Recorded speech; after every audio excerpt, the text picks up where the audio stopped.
Alors je vous ai dit que la peau était le miroir de l'organisme, de votre état de santé interne.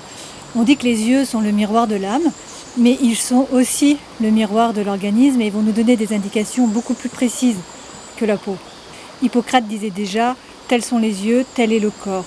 En effet, selon la couleur de vos yeux et puis différents signes iriens, on peut savoir ce que vous avez du mal à assimiler, ce qui ne vous convient pas, et donc ce qui est susceptible de poser problème.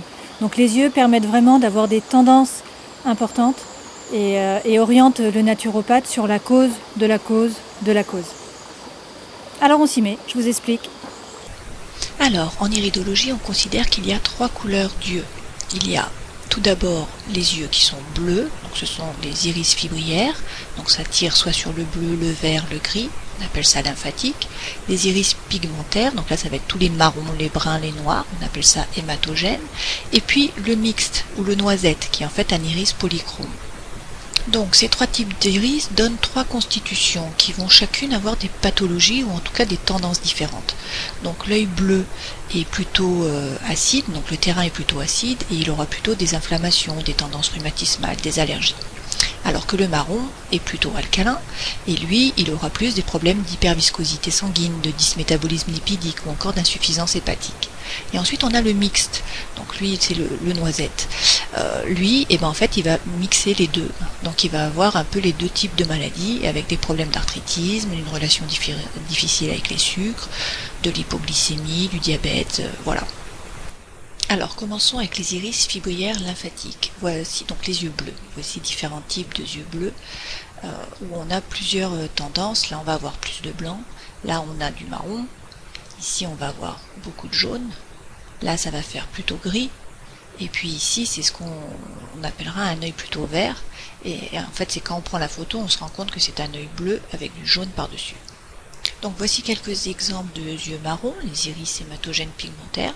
Ça fait comme un tapis de velours, souvent. Et puis donc, on voit qu'on est quand même sur du pigment qui est beaucoup plus foncé. Donc les yeux marrons ont une tendance plutôt alcaline. Et puis donc ils vont avoir des processus pathologiques qui sont discrets, qui ne font pas mal, donc le diabète, les kystes, l'hyperlipidémie, le stress, l'anxiété, l'hépatisme, les calculs, il va y avoir des troubles de la circulation, des tendances à la surcharge pondérale, des problèmes de digestion en général avec des ballonnements, et puis il peut y avoir de la dépression, de la tétanie, des crampes, la spasmophilie, lorsqu'on a les anneaux de spasme comme ça, vous voyez ces espèces de cercles qui font le tour de l'iris. Alors soit complètement, comme on a ici, ça fait vraiment le tour, c'est plus clair, ou là carrément. Et puis on a la tendance mixte, donc là on va associer les deux patrimoines génétiques des deux précédents yeux qu'on a vus, donc les bleus et les marrons. Donc là on voit très bien qu'en fait c'est un œil bleu, le fond est bleu, et par contre on a du marron qui est venu se mettre dessus. Là aussi le fond est bleu, et puis on a du jaune et puis du marron, de la rouille qui vient se mettre dessus. Donc là il y aura les deux patrimoines, donc plutôt des tendances aux troubles digestifs, à l'arthritisation, aux insuffisances hépatiques, aux pancréatiques, vésiculaires, des ballonnements, de la fermentation, des dysbioses. Voilà les tendances. Il y a aussi un signe irien qui est vraiment typique du terrain allergique à retentissement cutané, et c'est ce fameux cercle qu'on voit ici, donc qui entoure l'iris. C'est un cercle qui est assez épais et qui est de couleur plus foncée. Donc là c'est sur un œil bleu, mais vous avez l'exemple ici sur un œil mixte où on a également ce cercle ici qui est plus foncé. Et donc ça veut dire qu'on a une prédisposition génétique, une tendance génétique à avoir un terrain allergique à retentissement cutané. Attention, une tendance ne veut pas dire que le terrain va se développer, mais on l'a génétiquement. Voilà, donc ne pas confondre le cercle épais dont je vous parlais pour le terrain allergique à retentissement cutané avec un cercle plus foncé comme vous pouvez le voir ici, mais qui est fin. Ou comme vous pouvez le voir là, vous voyez là on a aussi un cercle qui est plus foncé tout autour, mais qui est fin. Ou sur cet œil-ci aussi. Voilà, donc ça c'est vraiment du dysmétabolisme lipidique, c'est pas le même terrain, donc à ne pas confondre. Alors concrètement pour les yeux bleus qui ont une tendance donc acide, il va falloir limiter tout ce qui va être viande rouge, charcuterie, tous les aliments industriels et raffinés, donc toutes les farines blanches, les sucres blancs, les gâteaux, les bonbons. Et puis après tout ce qui est produits laitiers et surtout les fromages de vache. Les aliments à privilégier, ce sont les fruits en dehors des repas, les légumes crus et cuits à chaque repas et les eaux qui sont peu minéralisées. Pour les yeux bleus, mais avec du jaune, là, donc, les aliments à privilégier vont être les salades vertes, les noix, les graines, les jaunes d'œufs, les légumes lacto-fermentés et puis toutes les huiles qui sont riches en oméga 3, puisque là il nous faut vraiment la propriété de l'huile qui est anti-inflammatoire. Ces yeux-là vont avoir une prédisposition aux pathologies arthriques allergiques, donc une augmentation d'histamine, et donc telles que l'eczéma, l'asthme, les rhinites allergiques et puis également les migraines. Donc là, vous vous rappelez, on a la coloration jaune qui part de la collerette et puis qui va vers l'extérieur de l'iris. Ça part de la collerette comme ça. Bien sûr, les aliments limités sont les mêmes que pour les yeux bleus.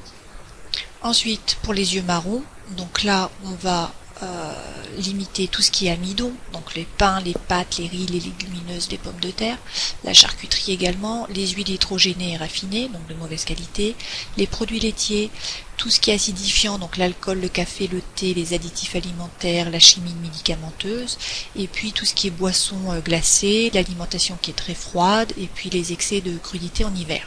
Les aliments à tolérer, ça va plutôt être les patates douces, le sarrasin, le quinoa, les châtaignes, et puis les produits laitiers plutôt de chèvre et de brebis, et 3 fois par semaine maximum.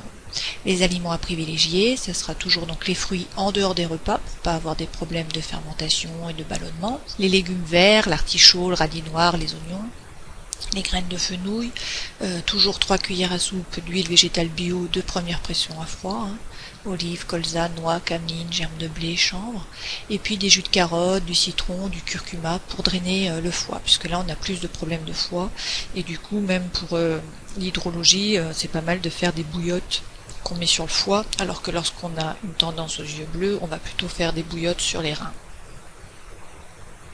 Pour les yeux noisettes et mixtes, vous vous rappelez que c'est la nappe jaune orangé à marron, donc l'acide oxalique, qui se situe en fait dans la zone pupillaire, ici, et qui peut recouvrir des fois tout l'iris.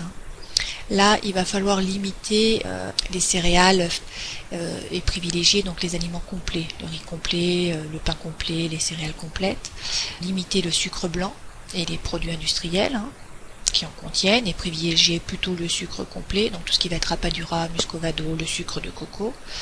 Limiter les consommations d'aliments contenant de l'acide oxalique, donc cacao de chocolat, la rhubarbe, l'oseille, les épinards cuits, le sarrasin, la betterave, l'amarante, la blette. Ne pas associer les féculents et les produits animaux, donc là il faut vraiment faire attention aux associations. Donc soit on mange des légumes avec des féculents, soit on mange des légumes avec des produits animaux, mais on ne mange pas de produits animaux avec des féculents. Et puis les fruits en dehors des repas. Les aliments à privilégier, c'est donc les fruits frais en dehors des repas, les oléagineux et les fruits secs, les produits animaux mais qui vont plutôt être donc de la volaille, du poisson, du jaune d'œuf, et puis les légumes verts midi et soir, notamment en salade. Donc il faut faire très attention au sucre industriel, aux céréales contenant du gluten, et alors l'association pâte avec sauce tomate, ça ne convient pas du tout. J'espère que cette petite explication des constitutions iriennes vous permettra de mieux cerner votre terrain et du moins d'adapter votre alimentation à l'histoire que racontent vos yeux. Nous nous retrouvons dans la prochaine vidéo pour parler des autres techniques naturopathiques que vous pouvez utiliser pour réduire, voire supprimer, vos problèmes de peau. En attendant, je vous laisse analyser vos yeux. Ciao!